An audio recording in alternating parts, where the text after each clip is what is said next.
નર્મદા જિલ્લાના ડેડિયાપાડા તાલુકાના આમ આદમી પાર્ટીના ધારાસભ્ય ચેતર વસાવાની ખોટા કેસમાં કરવામાં આવેલી ધરપકડના વિરોધમાં આજે આમ આદમી પાર્ટીના ભરૂચ જિલ્લા પ્રમુખ પિયુષભાઈ પટેલ, ઝઘડિયા વિધાનસભા પ્રભારી સંદીપભાઈ વસાવા, અંકલેશ્વરી પ્રભારી નીતિન વસાવા, ભરૂચ લોકસભા પ્રમુખ યાકુબભાઈ ગુરજી, આદિવાસી આગેવાન રજનીભાઈ વસાવા, આદિવાસી આગેવાન રાકેશભાઈ વસાવા સહિત આદિવાસી સંગઠનો, આદિવાસી નેતાઓ તથા આગેવાનોને મોટી સંખ્યામાં આદિવાસી સમાજના લોકો દ્વારા ભરૂચ ખાતે કલેક્ટરના માધ્યમથી મુખ્યમંત્રીને આવેદનપત્ર પાઠવવામાં આવ્યું હતું। 2000 કરોડથી વધુના મનરેગા કૌભાંડને ઉજાગર કરનાર આમ આદમી પાર્ટીના ડેડિયાપાડાના લોકપ્રિય ધારાસભ્ય ચેતરભાઈ વસાવાની છબી ખરડવા અને ધારાસભ્ય ચેતર વસાવાને જનહિતના પ્રશ્નો ઉઠાવતા રોકવા માટે ભાજપ દ્વારા પોલીસ તંત્ર સાથે મળીને ખોટો કેસ કરવામાં આવ્યો છે અને પોલીસ પાસે ધરપકડ કરાવી છે। તેના વિરોધમાં આજે આમ આદમી પાર્ટીના ભરૂચના સંગઠનને કલેક્ટરના માધ્યમથી મુખ્યમંત્રીને આવેદનપત્ર આપવામાં આવ્યું હતું। આમ આદમી પાર્ટીએ ધારાસભ્ય ચેતર વસાવાના સમર્થનમાં જણાવ્યું હતું કે હકીકતમાં ધારાસભ્ય ચેતરભાઈ વસાવાને ખોટા કેસમાં ફસાવવામાં આવી રહ્યા છે।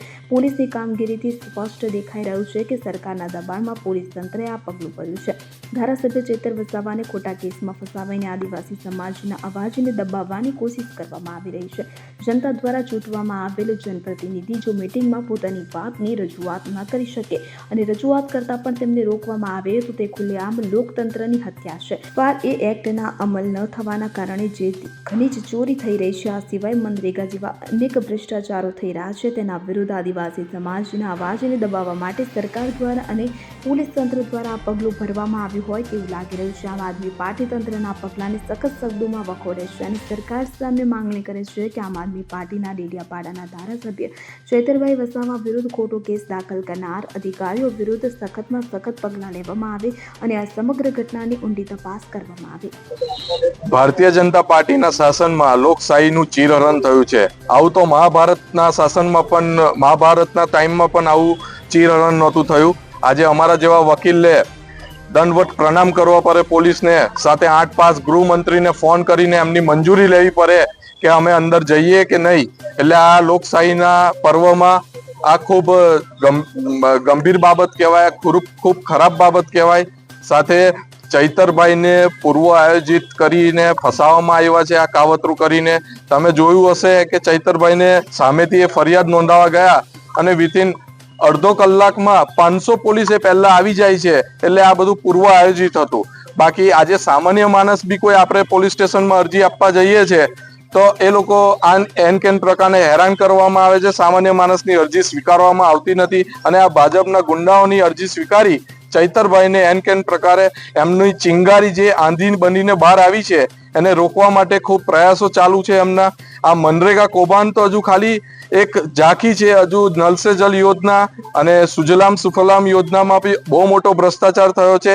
એ પણ આવનારા સમયમાં ચૈતરભાઈ ઉજાગર કરવાના છે એની અમે ખાતરી આપીએ છીએ અને બસ અમે દુઆ કરીએ છીએ। ન્યાયતંત્ર પર અમને પૂરેપૂરો વિશ્વાસ છે કે ચૈતરભાઈ વહેલી તકે જેલની બહાર આવે અને પ્રજા સમક્ષ એમનું માહિતી આપે શું થયું છે શું નહીં, સાચી વાત બહાર પાડે।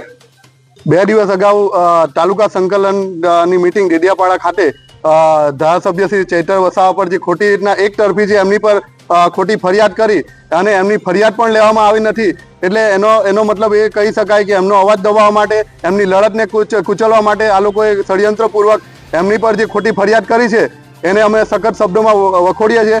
અને ત્યારબાદ એટલું તો નહીં રહેતા, પછી એમના પરિવારને, જે એમનું 6 મહિનાનું નાનું બાળક છે એને પણ એ લોકોએ મળવા નથી દીધું અને એ લોકોએ 11 વાગ્યા સુધી એમને ખોટી રીતના કાર્યકરોએ જ્યારે વિરોધ કર્યો ત્યારે એમના પરિવારને મળવા દીધું છે અને જ્યારે એમને કોર્ટમાં રજૂ કરવામાં આવ્યા ત્યારે તાનાશાહી સરકારના ઇશારે પોલીસે એમના વકીલને અને એમના સમર્થનોને અમને મળવા નથી દીધા। આટલું હદ તો આ લોકોએ પહેલગામને જ્યારે આતંકવાદી હુમલો કર્યો ત્યારે પણ આટલી એક્શન નથી લીધી જેટલી એક્શન અમને ચૈતરભાઈ વસાવા જેવા સામાજિક આગેવાન પર લીધી છે। ત્યારે અમે આદિવાસી સમાજ વતી આને સખત શબ્દોમાં વખોડીએ છીએ અને ટૂંક સમયમાં જો ચૈતરભાઈને આમાં રિહા કરવામાં નહીં આવે તો અમે ખૂબ મોટું આંદોલન કરી અને સમાજને ગામે ગામે જઈને આના વિશે જાણ કરીશ અને સમાજને રસ્તા પર ઉતરતા વાર નહીં લાગે। તાજેતરમાં જ જે રીતે ચૈતરભાઈ વસાવા ઉપર જે શનિવારના રોજ આ ભાજપનું એક ષડયંત્ર, આજે એમની ઉપર જે ખોટી FRI કરવામાં આવી અને પોલીસ આ ભાજપનો હાથો બની અને ચૈતરભાઈ જોડે જે દુર્વ્યવહાર કરવામાં આવ્યો છે ત્યારે આપ મીડિયાના માધ્યમથી કહેવા માંગુ છું કે આ જે પોલીસ અધિકારીઓ છે એ લોકોએ ભાજપનો ખેસ જ ખાલી પહેરવાનો બાકી રાખ્યો છે. એ તમામ લોકોએ ભાજપનો ખેસ પહેરી લેવો જોઈએ, કારણ કે તમે ખાખીને આની ઉપર ડાઘ લગાડી રહ્યા છો. ત્યારે આજે આની અંદર ચૈતરભાઈને ન્યાય મળે, 109 જેવી જે ગંભીર કલમ જે BNS ની લગાવવામાં આવી છે એ હટાવવામાં આવે અને ચૈતરભાઈને જે બેઇજ્જતી કરી અને એમને જે ગાડીમાં ધક્કા મુક્કી કરીને જે બેસાડવામાં આવ્યા છે એ જ ઇજ્જત સાથે એમને ફરીથી એમને દેડિયાપાડાની અંદર રોડ ઉપર લાવવામાં આવે અને એમની ઓફિસની અંદર એમને પ્રસ્થાન કરાવવામાં આવે એવી માંગ સાથે આજે મુખ્યમંત્રીને સંબોધી અને ભરૂચ કલેક્ટર સાહેબને અમે આવેદનપત્ર પાઠવવા માટે આવે છે. ત્યારે આજ જે ધરપકડ થઈ છે એની પાછળનું મેઇન જે કૌભાંડ છે, આ 2500 કરોડનું જે કૌભાંડ હતું, ચૈતરભાઈ વસાવાએ આજે સદનની અંદર અવાજ ઉઠાવ્યો અને 2500 કરોડનું કૌભાંડ એમને બહાર લાવ્યા. ત્યારે એમના જ નેતાઓ આની અંદર ફસાયા, એમના જ મંત્રીના પુત્ર પણ આની અંદર ફસાયા. અને હજી પણ આપણે સૌએ જોયું કે શુક્રવારના દિવસે એક જે એમને બાઇટ આપી હતી, મીડિયા બાઇટ, એની અંદર ચૈતરભાઈએ ફરીથી કીધું હતું કે હજી આના સિવાયનું બીજું એક મોટું કૌભાંડ છે અને બીજું જે મોટું કૌભાંડ છે એ બહાર ન આવે એ હેતુસર જ આજે આ ચૈતરભાઈ વિરુદ્ધ ખોટી FRI કરવામાં આવી છે. જે રીતે ભાજપની આ ભ્રષ્ટ તાનાશાહી, દમનશાહી, ગુંડાશાહી, હિટલરશાહી સરકારે દેડિયાપાડાના ધારાસભ્ય શ્રી ચૈતરભાઈ વસાવા સાહેબ કે જેઓ હંમેશા લોકો માટે લડે છે, લોકો માટે લડતા આવ્યા છે, ગરીબો હોય, ખેડૂતો હોય, યુવા હોય કે કોઈ પણ હોય, એમના અવાજને દબાવવા માટે ભાજપે ખોટી રીતના જે FIR કરી છે, ખોટી રીતના જે 109 લગાડી છે અને જે એમનો અવાજ આખા આદિવાસી સમાજનો અવાજ દબાવવાનો જે પ્રયત્ન કરવામાં આવી રહ્યો છે એના વિરોધમાં આજે અમે સૌ સમાજના આગેવાનો, પાર્ટીના આગેવાનો, કાર્યકરો બધા જ પક્ષ પાર્ટી ભૂલીને આજે મુખ્યમંત્રીશ્રીને ભરૂચ કલેક્ટર મારફત આવેદન પાઠવવા માટે આવેલા છે. અમારો હેતુ એ જ છે કે આ જે ખોટી રીતના ફરિયાદ જે પોલીસ કર્મીઓ દ્વારા કરવામાં આવી છે, જે રાજકીય નેતાઓના ઇશારે કરવામાં આવી છે, એ લોકો પર કાયદેસરની કાર્યવાહી કરવામાં આવે. અગર જો એ રીતના નથી થતું તો આવનાર દિવસોમાં અમે જ્વલદમાં જ્વલદ આંદોલન કરીશું. ભરત મિસ્ત્રી સાથે સીએન 24 ન્યૂઝ ભરૂચ. હવે જુઓ દેશ દુનિયાની તમામ ખબરો તમારી આંગળીના ટેરવે.